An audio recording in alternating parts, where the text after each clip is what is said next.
우리 친구들 안녕하세요. 지금은 전도사님 봐주세요.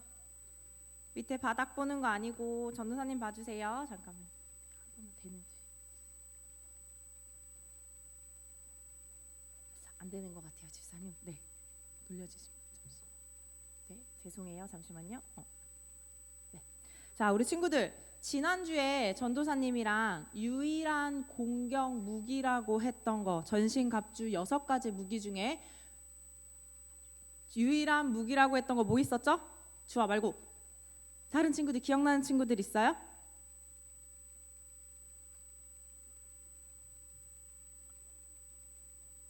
큰 소리로 얘기해 주세요. 큰 소리로 대답해 주세요.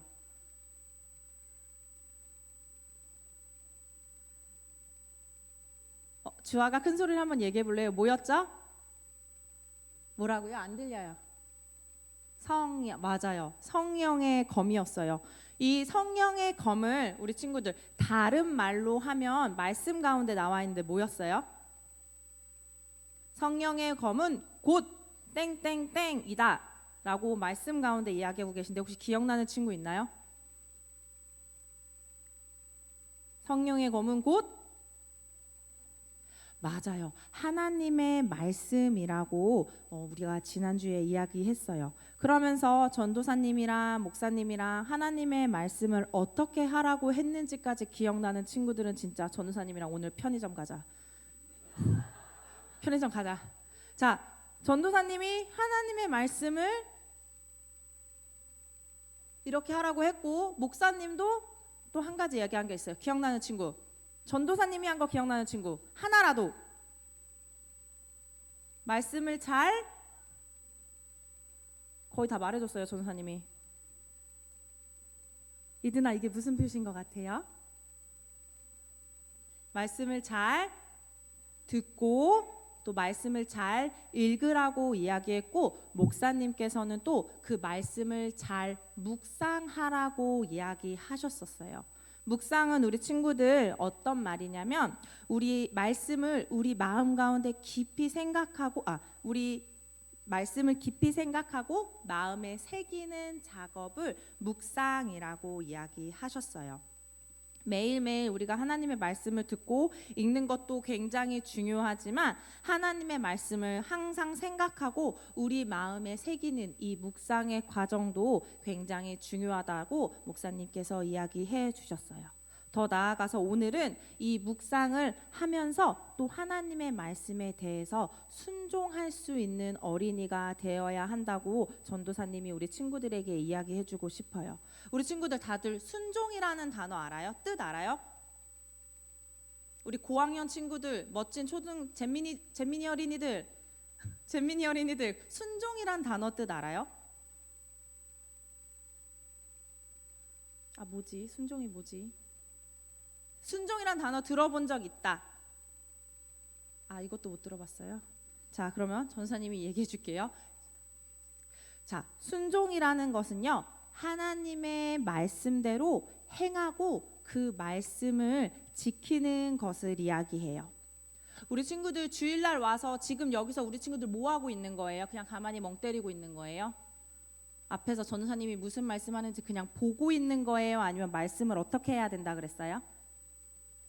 잘 들어야 한다고 했어요. 그 듣는 말씀을 통해서 혹은 우리 친구들이 매일매일 집에서 읽는 말씀을 통해서 하나님께서 우리 친구들에게 이 세상을 살아갈 수 있는 지혜와 방법을 가르쳐 주세요. 그 지혜와 방법을 듣고 내가 이 말씀대로 살아야겠다. 내가 이 말씀대로 실천해야겠다라는 이 모든 행동을 바로 순종이라고 해요. 전사님 예를 하나 들어줄게. 자, 우리 친구들 하나님께서는요 내 이웃, 내 친구들을 내 몸같이 사랑하라고 하시는 말씀이 있어요. 근데 어느 날 예를 들어서 우리 친구들이 이 말씀을 들었다고 생각해보자. 들었는데 내 마음 가운데 엄청 마음에 안 드는 친구가 있어. 자꾸 나 괴롭히고 자꾸 마음에 안 드는 친구가 있어요? 그래서 손을 들었나요? 있을 수 있어요. 맞아요. 전도사님도 가끔 막 내 마음을 유독 굳이 막 이렇게 힘들게 하는 친구도 있고 난 쟤랑 놀기 싫어. 다른 친구들도 쟤랑 안 노니까 나도 막 쟤랑 놀기 싫어하는 이 미움의 마음이 엄청 있는데 하나님께서 딱 말씀하신 거예요. 누구를 예를 들을까? 주아야, 네 친구를, 네 이웃을 네 몸같이 사랑해야 해라고 하나님 말씀 가운데 이렇게 딱 하고 계신 거예요. 우리 친구들이 그럼 이 말씀을 들었어요. 이 말씀을 들었으면 그냥 끝까지 난 그래도 난 쟤 싫어요 하나님. 난 쟤랑 절대 안 놀 거예요. 쟤는 자꾸 나 괴롭힌단 말이에요. 라는 마음이 좋은 마음일까요? 나쁜 마음일까요? 하나님 말씀을 들었어. 사랑하라고 하나님이 이야기하셨어.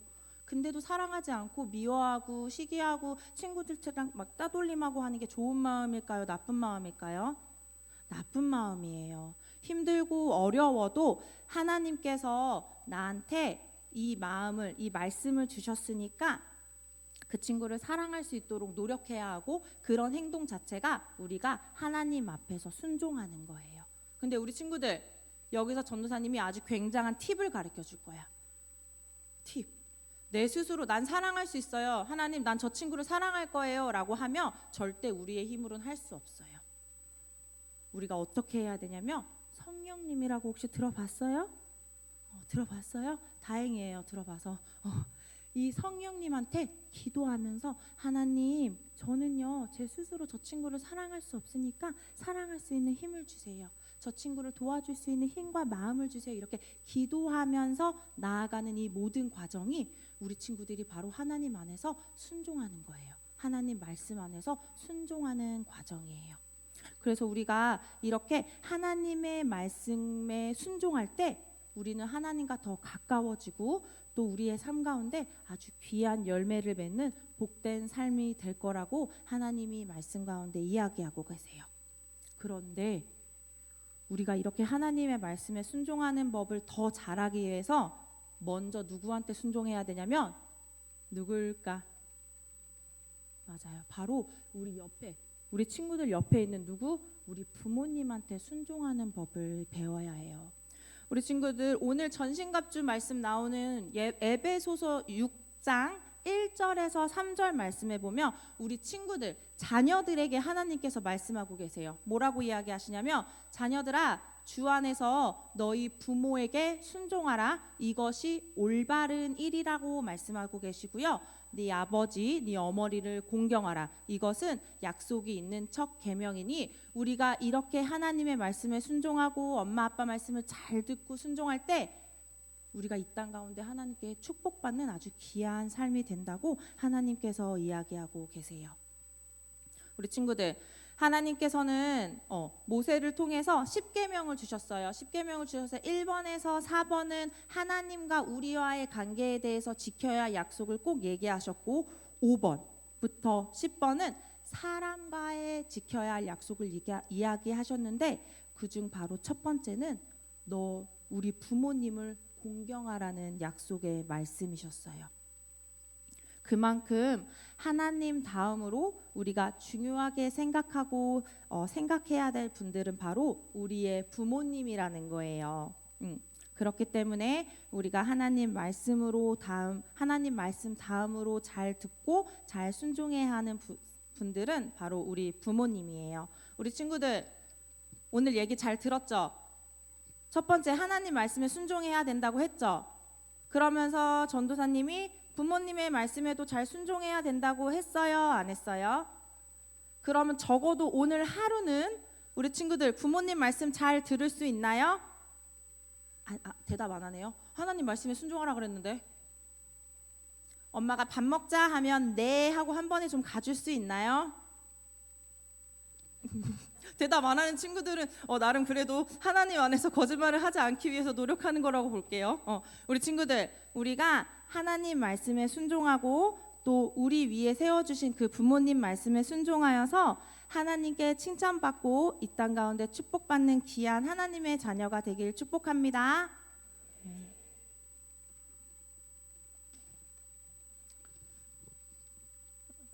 에베소서 6장은 하나님의 그 전신갑주를 취해서 우리가 영적으로 강해지고 사단 마귀의 계계에 무너지지 말자라고 말씀을 드렸습니다. 그래서 우리가 지난 5번에 걸쳐서 하나님의 전신갑주를 말씀드리고 있습니다. 우리 어떤 무기들이 있는지 한번 볼까요? 우리 방어용 무기가 5개 있고 공격용 무기가 있는데 하나씩 따라 읽겠습니다. 시작. 진리의 허리띠를 띠고 의의 호심경 흉배를 붙이고 평안의 복음의 신을 신고 믿음의 방패를 가지고 구원의 투구를 쓰고 성령의 검을 가지라. 제가 전도사님 설교할 때 아이들 표정을 이렇게 잘 보거든요. 말은 안 하지만 이렇게 끄떡끄떡하는 애들도 있고 조용히 이렇게 뭐라고 하는데 부끄러워서 그렇게 하는 것도 아이들이 다 듣고 있습니다. 물론 이제 제 설교를 기억하는 건 아니지만 그러면서 이제 집에 가서 가끔 가다가 엄마 아빠한테 그날 말씀 들었던 것들을 하나 정도 이야기하기도 한대요. 자, 그런데 마지막이 이제 공격용 무기인데 성령의 검을 가지라. 성령의 검은 하나님의 말씀이라. 그래서 하나님의 말씀을 잘 사용하기 위해서 잘 읽고 잘 듣고 잘 알아야 되겠지만 그러기 위해서 지난주에 묵상해야 된다 말씀을 드렸습니다. 묵상은 뭐라 그랬죠? 우리 한번 읽어볼까요? 시작. 하나님의 말씀을 입술로 읊조리면서 깊이 생각하고 마음에 새기는 작업. 입으로, 마음으로, 생각으로 그냥 이렇게 이것을 깊이 새기고 묵상하는 것입니다. 그러니까 묵상을 잘 하려면 시간을 내어드리는 것이 필요하고요. 그리고 마음을 내어드리는 것이 필요합니다. 그냥 시간과 마음을 쏟지 않으면 묵상을 하기가 어렵습니다. 지난번에는 거기에 대해서 말씀드렸고요. 오늘은 성령의 검 사용법 두 번째 순종에 대해서 말씀을 드리겠습니다. 여러분 순종은 전사님이 여러 가지 말씀을 하셨는데 먼저는 믿음의 응답입니다. 하나님이 말씀하시고 우리가 응답하는 것입니다. 여러분 신앙생활은 무엇이냐 하면 하나님을 의존하고 하나님의 말씀에 순종하는 것입니다. 신앙생활은 의존과 순종의 관계입니다. 하나님을 우리가 의존하고요, 하나님의 말씀에 순종하는 것입니다. 그래서 이 순종이 믿음의 기본입니다. 순종 없이 여러분 신앙생활을 잘 할 수가 없어요. 하나님의 말씀은 이것은 내가 못 지키겠습니다. 그러면은 신앙생활을 자기 마음대로 한다는 뜻이죠. 또 순종이 없으면 변화가 일어나지를 않아요. 여전히 화내고 여전히 나쁜 습관을 고치지 못하고 이렇다면 순종이 없는 거죠. 그러면 변화가 없는 거예요. 머리로는 아는데 변화는 절대 없는 것입니다. 여러분 순종이 있어야지 가족 간의 관계에서도 변화가 일어나고 내 삶에서도 변화가 일어나는 것입니다. 그래서 순종은 제자도입니다. 예수님께서 말씀하셨습니다. 누구든지 나를 따라오려거든 자기를 부인하고 자기 십자가를 지고. 그래서 여러분 자기를 부인하고 자기 십자가를 지는 것, 자기 자아를 꺾는 것이 순종의 과정입니다. 원래 우리 본성은 선한 것이 없습니다. 원래 우리 본성은 불순종입니다. 우리 본성은 자기중심적이고요, 내 기준을 포기하지 않고 내 생각과 경험을 앞세웁니다. 이것이 우리의 본성입니다.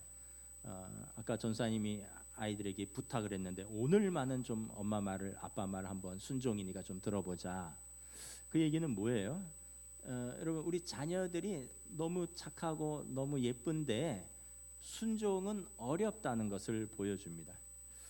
여러분 여러분들도 다 아이를 키워 보셨지만 자녀들이 네를 많이 하나요? 싫어요를 많이 하나요? 싫어요를 많이 할 겁니다. 그것은 아이들이 나빠서가 아니라 물론 또 각 아이들의 기질과 성품에 따라서 조금 편차가 있긴 하지만 기본적으로 우리가 아담의 후손이기 때문에 그렇습니다.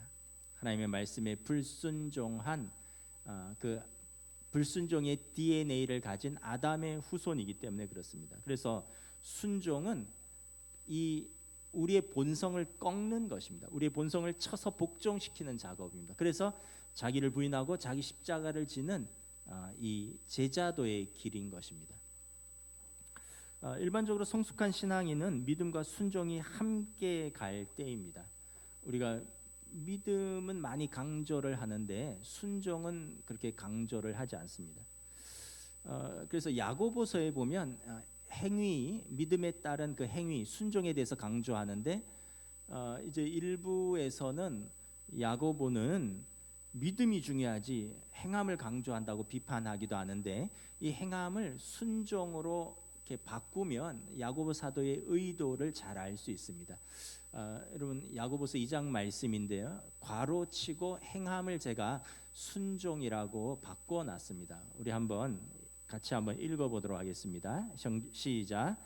내 형제들아, 만일 사람이 믿음이 있노라 하고 행함 순종이 없으면 무슨 유익이 있으리요? 그 믿음이 능히 자기를 구원하겠느냐? 어떤 사람은 말하기를 너는 믿음이 있고 나는 행함 순종이 있으니 행함 순종이 없는 내 믿음을 내게 보이라.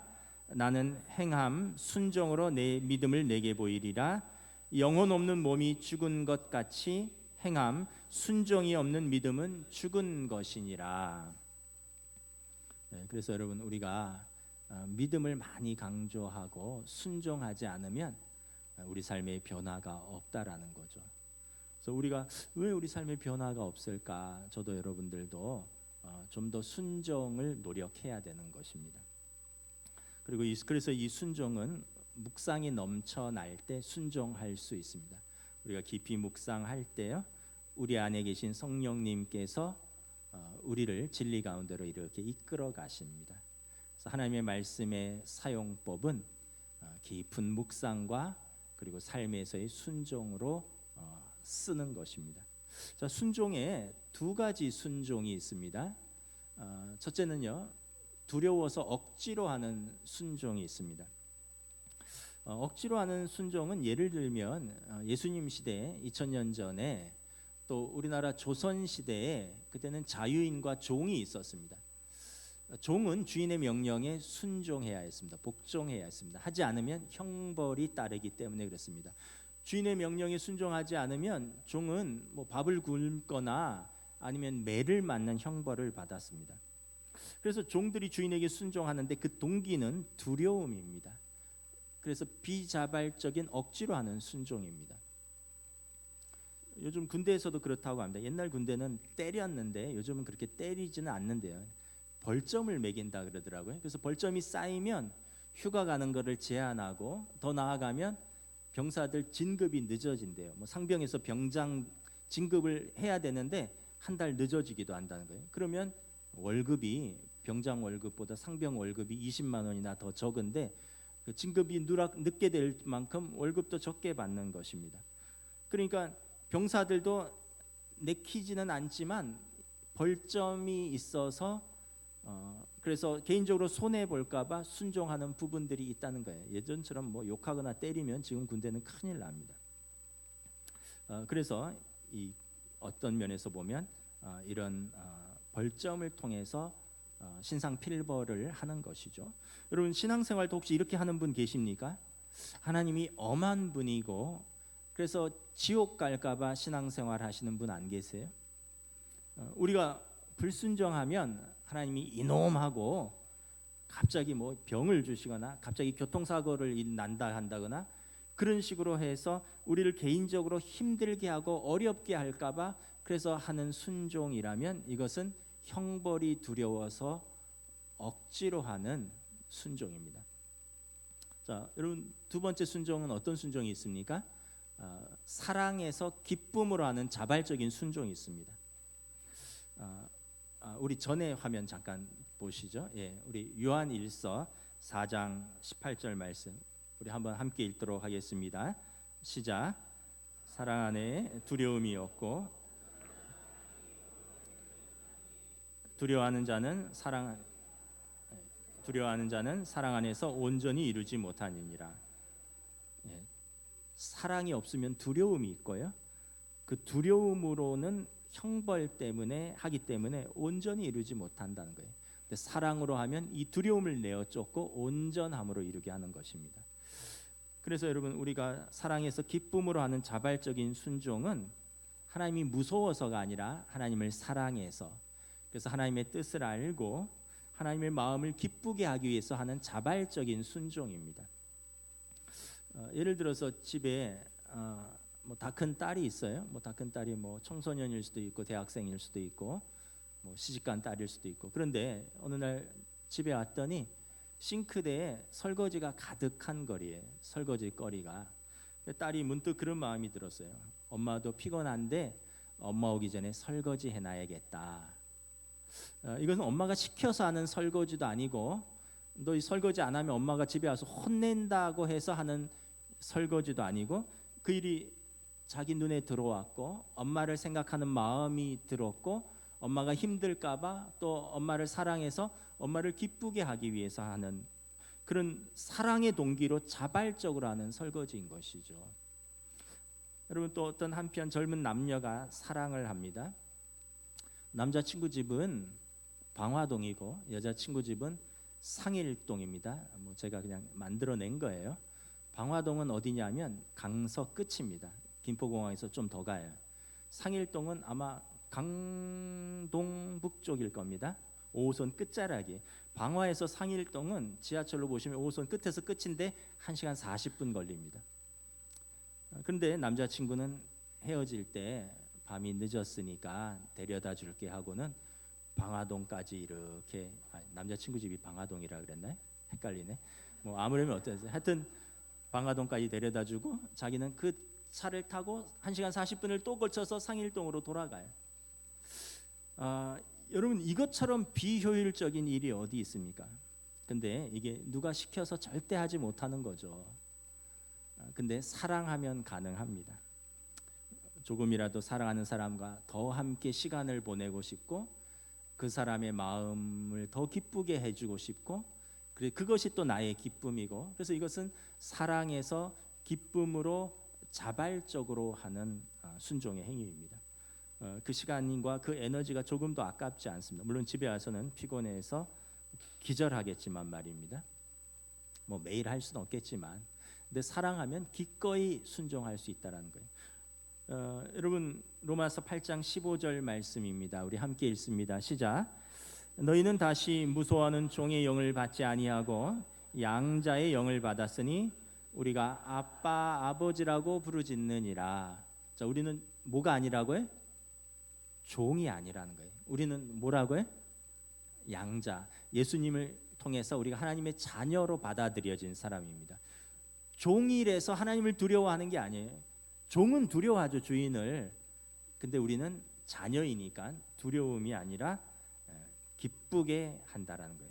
종과 아들, 딸은 차이가 뭐예요? 신분도 다르지만 그 일을 할 때의 동기가 다릅니다. 종은 무섭고 두려워서 형벌이 두려워서 하는 비자발적인 순종이고요. 자녀들은 아버지를 사랑해서 기쁨으로 하는 자발적인 순종입니다. 그래서 여러분 순종은 강요하는 것이 아니라 사랑하면 저절로 되는 것입니다. 그래서 여러분 하나님 무서워서 지옥 갈까봐 두려워서 하는 순종에서 벗어나서 이것보다 이제 더 성숙된 순종은 하나님을 사랑해서 하나님을 기쁘시게 하기 위해서 내가 하나님의 말씀에 순종하는 순종이 되는 것입니다. 여러분 그래서 우리가 순종할 때 하나님 아버지의 뜻을 이룹니다. 예수님께서 이 하나님 아버지의 뜻을 이루는 순종의 모범을 잘 보여주셨습니다. 예수님이 어떤 분이신데 어디까지 순종하셨는가를 보여줍니다. 빌립보서 2장 6절부터 8절 말씀 함께 봉독합니다. 시작. 그는 근본 하나님의 본체시나 하나님과 동등됨을 취할 것으로 여기지 아니하시고 오히려 자기를 비워 종의 형체를 가지사 사람들과 같이 되셨고 사람의 모양으로 나타나사 자기를 낮추시고 죽기까지 복종하셨으니 곧 십자가에 죽으심이라. 자, 예수님이 하나님과 동등 본체를 가지셨는데 그 자리를 포기하시고 종의 모습, 사람의 모습으로 오셨고 우리를 위하여 죽기까지 순종하셨다는 거예요. 순종을 어디까지 하셨다고요? 죽기까지 하셨다는 거예요. 우리는 그러잖아요. 마음이 힘들어서 나 못해. 예수님은 어떻게 하셨다고요? 죽기까지 하셨다는 거예요. 마음이 아니라 몸과 마음이 죽기까지 순종하셨다는 거예요. 우리를 구원하시기 위해서. 마태복음 26장에 보면 겟세마네 동산에서 기도가 나옵니다. 예수님이 세 제자 베드로와 야곱과 요한 셋을 데리고 겟세마네 동산에 십자가를 앞두고 기도하신데 이렇게 제자들에게 말합니다. 내 마음이 매우 고민하여 죽게 되었으니 너희도 여기 머물며 나와 함께 깨어 기도하자. 예수님이 순종하는데 마음이 고민하여 죽게 되었다고 제자들에게 말씀하셨어요. 그러면서 이렇게 기도합니다. 하나님 내 아버지여 만일 할만하시거든 이 잔을 내게서 지나가게 하옵소서. 그러나 나의 원대로 마시옵고 아버지의 원대로 하옵소서. 순종은 아버지의 원대로 하는 것이 순종입니다. 내가 이것으로 인하여 이 잔이 지나가기를 원하는데 그러나 내 뜻이 아니라 아버지의 뜻대로 하시옵소서. 우리는 아까 내 마음이 힘들어서 못해, 내 생각은 바꿀 생각이 없어 이렇게 얘기를 하지만 그게 아니라 예수님은 내 뜻도 있지만 하나님 아버지의 뜻이 이루어지기를 원합니다. 제자들에게도 내 마음이 고민하고 죽게 되었지만 내가 하나님의 뜻에 순종하기 위해서 함께 기도하자 말씀을 합니다. 그리고 누가복음 22장에서 이렇게 말합니다. 예수께서 힘쓰고 애써 더욱 간절히 기도하니 땀이 땅에 떨어지는데 핏방울 같이 되었더라. 그래서 땀 흘리며 기도하는데 모세혈관이 다 터져서 핏방울 같이 떨어지게 되도록 간절히 기도했다는 거예요. 여러분 순종이 이렇게 어려운 것입니다. 그래서 순종이 이렇게 어렵기 때문에 순종할 때 하나님의 뜻이 이루어지는 것입니다. 그래서 여러분 예수님을 통해서 예수님의 순종을 통해서 하나님의 뜻을 이루셨지만 우리가 순종할 때 우리를 통해서도 하나님의 뜻이 우리 삶에 이루어집니다. 우리 영과 혼과 육이 거룩해집니다. 거룩하다라는 단어가 히브리어로 카도시인데 카도시는 뭐냐면 베어내다 이런 뜻이 있습니다. 아까 하나님의 말씀은 성령의 검이잖아요. 베어내는 겁니다. 베어내면 거룩해지는 것이죠. 우리가 하나님의 말씀에 순종할 때 불의한 생각을 카도시 베어내고 회개의 자리로 이끌어갑니다. 하나님을 근심하게 하는 우리의 죄의 행실을 카도시 베어내고 하나님을 기쁘시게 하는 삶의 자리로 인도합니다. 여러분 이것이 거룩이고 그래서 하나님 말씀에 순종할 때 우리의 삶에서도 하나님의 뜻이 이루어지고 열매 맺는 삶이 되는 것입니다. 창세기에 보면 야곱의 두 아들이 있습니다. 우리가 보통 약속의 아들 야곱에게 집중하는데 에서를 한번 잘 읽어볼 필요가 있습니다. 오늘은 야곱의 두 쌍둥이 아들 에서와 야곱 중에서 에서를 제가 좀 말씀을 드리려고 합니다. 에서는 성경에 보면요 외모가 야곱보다 남자답다라고 말합니다. 몸에 붉고 털이 많다라고 말합니다. 그리고 굉장히 활동적이고 외향적이고 사냥을 즐겼다라고 했습니다. 야곱은 근데 엄마랑 조용조용히 얘기하는 아주 내성적이고 예민한 성격이고요. 쌍둥이인데도 형은 되게 활발하고 활동적이고 사냥을 즐기고 그 아버지는 그 사냥한 고기를 즐겨 먹었다. 에서의 성격은 성경에 나와 있는 것만 보면 즉흥적이고 화끈합니다. 장자의 축복권을 야 배고프니까 팥죽 주면 내가 장자 축복권 넘길게. 굉장히 즉흥적이죠. 넘겼는데 진짜 이것이 아버지의 축복권을 야곱이 가로챈 걸 알고는 불같이 화를 냅니다. 죽여버리겠다 이렇게. 그러니까 넘긴 것도 자기고 죽여버리겠다고 하는 것도 자기예요. 근데 나중에 20년이 흘러서 동생 야곱이 형한테 와서 화해를 요청하고 용서를 빕니다. 형 내가 잘못했습니다. 형의 얼굴을 오랜만에 보니 하나님의 얼굴을 보는 것 같습니다. 내가 얻은 재물의 절반을 형에게 드립니다. 형 저를 용서해 주세요. 했더니 형이 화끈하게 용서해 줍니다. 에서가 이 재물도 필요 없다. 나도 부자다. 내가 이렇게 동생이 살아왔는데 이거 쓰면 됐다. 용서를 해줘요. 그러니까 에서가 굉장히 남자답고 통이 큰 사람이에요. 아버지에 대한 효성도 있습니다. 동생 야곱이 자신의 축복을 가로챘을 때 분노해서 죽이겠다라고 공언을 합니다. 그런데 아버지가 살아계시는 동안에는 하지 않겠다. 그럼 아버지의 마음이 슬프니까 아버지 살아계시는 동안은 내가 봐주고 아버지 돌아가시면 저 자식 죽여버리겠다. 그만큼 에서는 어떤 면에서 보면 괜찮은 사람입니다. 부도 쌓았습니다. 세일산 지역에 거주하면서 큰 문제가 없었어요. 큰 부족을 이루었습니다. 야곱이 이제 돌아올 때 에서가 야곱에게 복수하려고 자기 밑에 기르는 수하 종 400명을 이끌고 복수하러 마중 나갑니다. 여러분 그 당시에 종이 400명이나 있었다는 것은 큰 부족을 이루었고 그 부족이 부족장이라는 것입니다. 아브라함이 조카 롯이 납치당했을 때 이때 그 조카 롯을 구하러 318명을 거느리고 나가거든요. 종을. 아브라함 할아버지 아브라함보다 더 큰 거부고 더 큰 부족을 이루었다는 겁니다. 그런데도 아까도 소와 양떼와 염소 동생이 드리는데 하나도 받지 않았어요. 그만큼 부자이기도 합니다. 얼핏 보면 에서가 참 괜찮은 사람 같아요. 야곱보다 더 복된 삶 같습니다. 야곱은 젊어서 집을 떠나서 그 고생도 자기가 자초한 것이지만 20년 처가살이를 했고 외삼촌한테 10번 속았고, 그리고 사랑하는 아내는 막내를 낳다가 죽었고, 집에 돌아오니 그 사랑했던 엄마는 돌아가셨고, 그리고 자기 12아들이 있는데 그 12아들은 서로 배다른 형제다 보니까 서로 반목하고, 가장 사랑하는 요셉을 죽이려고 해서 팔아버렸고, 동생 죽었다고 해서 야곱은 그 이야기를 듣고 굉장히 낙심합니다. 그래서 나중에 야곱이 바로 앞에 섰을 때 이렇게 고백합니다. 내 나그네 인생이 130세이나 조상들보다 험한 삶을 살았나이다. 그 야곱은 그렇게 험한 삶을 살면서 죽을 고생을 다 했는데, 그리고 성경에 보면 에서는 뭐 그렇게 고생했다는 얘기가 없어요. 뭐 자식 때문에 그렇게 속 썩었다는 얘기도 없고요. 뭐 에서는 뭐 괜찮아요. 부도 이루고 뭐 문제도 없어 보입니다. 그런데 성경을 잘 읽어보면 야곱에게 있고 에서에게 없는 것이 있습니다. 야곱은 계속해서 하나님 이야기가 나옵니다. 에서는 하나님 이야기가 하나도 없어요. 야곱은 자기 기질과 자기 꾀로 살아나가려고 하는데 그때마다 하나님의 음성을 듣고 계속해서 순종하는 삶을 살아갑니다. 고난을 통해서 또는 사람을 통해서 사건을 통해서 나중에는 환도뼈가 부러지기까지 하나님 앞에서 씨름하고 순종하는 삶을 살아갑니다. 근데 에서는 그냥 거침없는 삶을 살아갑니다. 화나면 화내고요. 원치 않는 부모가 원치 않는 반대하는 결혼을 2번이나 하면서 부모에게 근심을 끼쳤다고 말합니다.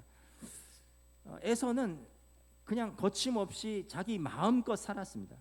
결국 에서의 삶은 큰 이야기가 없어요. 큰 이야기가 없다는 건 하나님과의 접촉점이 없다는 거예요. 성경에 기록될 만한 믿음의 이야기가 없다는 거예요. 결국 에서의 삶은 약속에서 배제되었습니다. 여러분, 이것이 순종하는 사람의 하나님의 뜻이 이루어지고 그의 삶에서 하나님의 뜻과 그리고 하나님의 뜻에 의한 열매가 맺어지는 과정인 것입니다. 우리는 에서의 삶을 너무 부러워하시면 안 됩니다. 그냥 내 하고 싶은 대로 다 살고 거침없이 살고 감정대로 다 행하고, 그런데도 뭐 내가 뭐 병이 있냐, 뭐 재산도 모을 만큼 모았다. 그런데 그게 아니라 그는 하나님의 약속에서 배제되었다는 거예요. 근데 야곱은 처음에는 자기 꾀로 살았습니다. 처음에는 자기 힘으로 살았어요. 근데 하나님이 계속해서, 왜 여러분 야곱의 꿈에서만 하나님이 나타날까요? 그 야곱은 순종했다는 뜻이고 에서의 꿈에서도 나타나셨을 거예요. 쌍둥이 형제인데 에서는 외면한 것입니다. 그러니까 그 꿈 이야기가 기록되지 않은 거예요. 순종을 통해서 여러분 하나님의 뜻을 알아가고, 순종을 통해서 하나님의 뜻이 내 삶에 이루어지고, 순종을 통해서 내 삶에 열매가 맺히는 것입니다. 그래서 잘 기억해야 됩니다. 순종을 통해서 우리가 우리의 삶이 언약의 자리로 인도하는 것입니다. 마지막으로 중요한 것입니다. 순종에 대해서 우리가 중요하게 받아들여야 되는 사실이 있는데, 순종은 하나님께만 하는 것이 아니라 하나님께서 우리에게 주신 사람들에게도 순종해야 된다는 것입니다. 어떤 분들은 이렇게 말합니다. 나는 하나님에게는 순종한다. 근데 사람에게는 나는 순종 못한다. 잘못된 것입니다. 성경을 잘못 이해하는 것입니다. 요한일서 4장 20절 말씀입니다. 누구든지 하나님을 사랑하노라 하고 그 형제를 미워하면 이는 거짓말하는 자니, 보는 바 그 형제를 사랑하지 아니하는 자는 보지 못하는 바 그 하나님을 사랑할 수 없느니라. 저는 이 말씀을 이렇게 순종으로 바꾸어 봤어요. 누구든지 하나님께 순종하노라 하고 사람에게 순종하지 아니하면 이는 거짓말하는 자니, 보는 바 사람에게 순종하지 아니하는 자가 보지 못하는 바 하나님께 순종할 수 없느니라. 그래서 우리 자녀들은 부모에게 순종해야 됩니다. 에베소서 6장 1절에 자녀들아 주 안에서 너희 부모에게 순종하라. 이것이 옳으니라. 이 말씀에 순종하면 내가 잘되고 땅에서 장수하리라. 그래서 여러분 부모에게 상처도 있을 수 있어요. 원망도 있을 수 있습니다. 근데 진짜 신앙인은 은혜로 이 원망과 상처를 뛰어넘는 순종으로까지 나아갈 수 있어야 합니다. 부부들도 서로에게 순종해야 합니다. 남편이 아내를 쥐잡듯이 잡거나 또는 요즘은 아내들이 남편을 쥐잡듯이 잡는 경우도 있어요. 그거 잘못된 관계입니다. 여러분, 남편은 아내를 자기 몸처럼 사랑하라고 말씀하셨고요, 아내는 남편을 존중하라고 했습니다. 근데 우리에게 보면 그런 것이 많이 부족합니다. 에베소서 5장에 예수님께서 이것은 그리스도와 교회의 관계하고 똑같아 말씀하셨습니다. 그리스도께서 교회를 사랑하셔서 자기 몸을 내어주심 같이 남편들은 아내를 사랑하셔서 자기 몸을 내어줄게요. 죽기까지 아내를 사랑하라는 거예요. 아내는 교회가 그리스도에 대하여 사랑하고 순종한 것 같이 아내는 남편에 대해서 사랑하고 존중하라는 것입니다. 여러분, 아내들이 남편에게 그렇게 대하면 교회가 주님을 그렇게 대하는 것입니다. 여러분, 남편들이 아내들에게 그렇게 대하면 주님이 우리를 그렇게 대하셨다는 거예요. 그런 일은 있을 수 없자는 거잖아요. 우리가 순종을 통해서 여러분 부부관계도 가정생활도 개선되는 겁니다. 왜 남편이 안 바뀌지? 왜 아내가 안 바뀌지? 왜 아이들이 안 바뀌지? 왜 부모가 안 바뀌지? 남 얘기할 것이 아니라 나의 순종이 있느냐를 돌아보셔야 됩니다. 에베소서 5장 32절 33절 말씀입니다. 이 비밀이 크도다. 나는 그리스도와 교회에 대하여 말하노라. 그러나 너희도 각각 자기 아내 사랑하기를 자신같이 하고 아내도 자기 남편을 존경하라. 마지막으로 성도들은 서로에게 믿음으로 순종해야 합니다. 에베소서 5장 21절 말씀입니다. 그리스도를 경외함으로 피차 복종하라. 누구도 독불장군이 없습니다. 우리는 서로가 서로에게 믿음으로 순종하는 관계인 것입니다. 근데 이 동기는 억지로 하는 게 아니라요, 그냥 머리로 이해해서 하는 게 아니라 사랑으로 하는 것입니다. 이때 우리의 순종이 기쁨의 열매를 맺고 자발적인 순종이 될 것입니다. 이제 하나님의 전신갑주를 마치겠습니다. 우리 삶이 눈에 보이는 게 다가 아니라는 것이죠. 보이지 않는 영적 전쟁이 있고요, 사단 마귀 우는 사자처럼 삼킬 자를 두루 찾고 있는 그 악한 영과의 싸움에서 우리가 하나님의 전신갑주를 입고 그 힘과 능력으로 싸우는 것입니다. 이 은혜와 축복이 하나님의 전신갑주를 입은 우리 모든 성도들에게 넘치시기를 우리 주님의 이름으로 축복합니다. 찬양하시겠습니다. 주님 말씀